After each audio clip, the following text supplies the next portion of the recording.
யோசேப்புக்கு இருந்த தன்மை என்ன?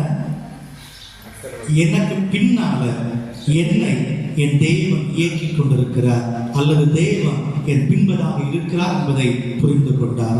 அல்லேலூயா. இப்ப நான் முதல் சொன்னதை கொஞ்சம் ஞாபகப்படுத்தி பாருங்க.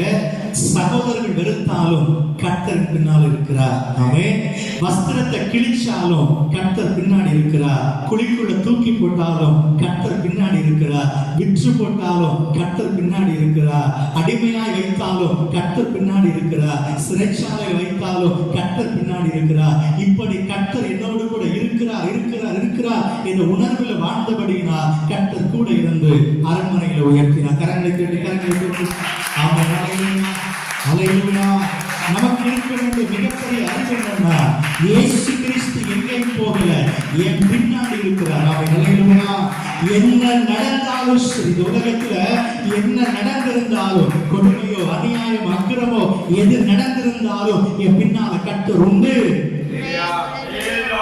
அவர் மாத்திரம் இல்லைன்னா வஸ்திரத்தை கிழிச்சவனுக்கு அன்னைக்கு அவன் கிழிச்சிருக்கலாம். ஒப்பு கொடுத்தாரா? இல்லை. குழியில போட்டு அங்கே போட்டு கொண்டிருக்கிறாங்க. போயிட்டு திரும்ப வந்து தூக்கி விற்கணும் என்ன அவசியம்? ஏன்? கர்த்தர் இருந்தார். விற்று போட்டவன் என்ன வேணா செய்திருக்கலாம், அந்த எஜமான் என்ன வேணா செய்திருக்கலாமே.